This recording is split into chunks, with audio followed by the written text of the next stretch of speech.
سے میری ضرورت سے علاوہ ہے تو میں دوں۔ سبحان اللہ۔ ایسے کوئی منہ اٹھا کے نہیں دے دے گا، اور پہلے سوچے گا، اور اگر گھر بار والا وہ کہے گا اچھا جی میری فیملی کے لیے میرے پاس ایکسٹرا مال ہے تو پھر وہ دے گا، ایسے نہیں دے گا۔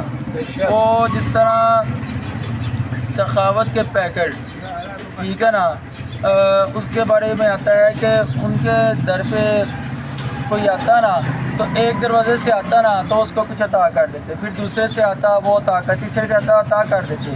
تو ایک دن امام حسین رضی اللہ تعالیٰ عنہ سے کہنے لگے بھی میرے سبحان دادا کے جو اللہ، دروازے ہیں نا ان میں سے اگر کوئی 10 دفعہ بھی آتا ہے نا میرا دادا اس کو عطا کرتا ہے۔ سبحان اللہ۔ یعنی ایک دروازے سے آیا نعرہ تکبیر، نعرہ رسالت، یا رسول اللہ، نعرہ تحقیق، آپ کی کیا رہی ہے؟ نعرہ حیدری، نعرہ غوثیہ، حسن عالیہ سید میرا حسین زنجانی، زندہ باد۔ اللہ محمد چار یار حاجی خواجہ کتا فرید، حق فرید یا فرید، حق فرید۔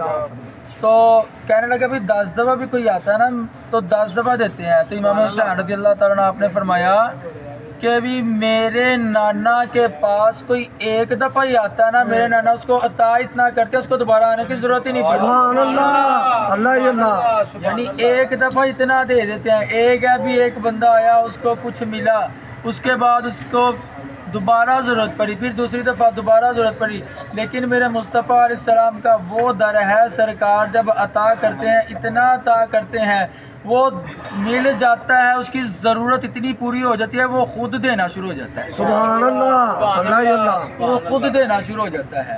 تو جو میرے مصطفیٰ کے در پہ آیا آقا علیہ السلام نے اس کو اتنا نوازا کہ زمانے کا کلندر بنا دیا۔ میرا حسین زنجانی رحمۃ اللہ علیہ آپ جب آئے تھے زنجان سے ساتھ میں دولت تو نہیں لے کر آئے تھے، لیکن سخی گھرانہ نا وہ اعلیٰ نے لکھا نا کہ تیری نسل پاک میں ہے بچہ نور کا، تو ہے عین نور، تیرا سب گھرانہ نور کا۔ یہ نور کا گھرانہ وہ ہے کہ ان کے ساتھ یہ ضروری نہیں تھا کہ ظاہری طور پہ بینک بیلنس چلے، اللہ نے دنیا کی دولتیں ان کو عطا کر دی ہیں، سبحان اللہ۔ دنیا کی دولتیں ان کو عطا کر دی ہیں۔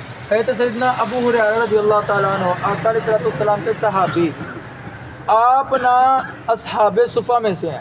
اصحاب صفہ وہ صفہ کا چبوترا ہے مدینہ شریف کے اندر نا، یہ سب سے پہلی یونیورسٹی ہے اسلام، سبحان اللہ، یعنی جہاں مسلمان علم دین حاصل کیا کرتے ہیں۔ سبحان تو اللہ۔ ابو ہریرہ رضی اللہ تعالیٰ عنہ آپ 7 ہجری کے اندر آپ نے اسلام قبول کیا اور 11 ہجری کے اندر آقا علیہ السلام کا وصال ہو گیا۔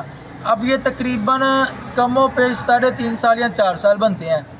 اب ابو ہریرہ وہ صحابی ہیں جن سے سب سے زیادہ حدیثیں مروی ہیں۔ سبحان اللہ۔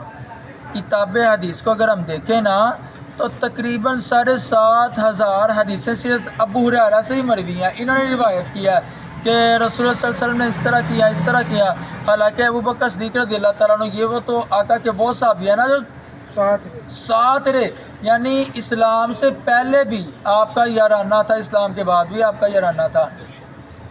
عمر فاروق، عثمان غنی اور علی، تمام صحابہ، دیکھیں صحابہ تمام جو نا ان کا درجہ اعلیٰ سے اعلیٰ ہے، لیکن درجوں کے اندر اللہ نے ہر ایک کو منفرد درجہ عطا کیا۔ اب ابو ہریرہ رضی اللہ تعالیٰ عنہ آپ 7 سن ہجری کے اندر آپ نے اسلام قبول کیا، لیکن آپ سے سب سے زیادہ حدیثیں مروی ہیں۔ اس کی وجہ پتہ کیا ہے؟ اس کی وجہ یہ ہے کہ آپ ہر وقت آقا علیہ السلام کے در پہ پڑے رہتے تھے۔ باقی صحابہ کو اگر بھوک بھی لگتی تھی نا وہ باہر چلے جاتے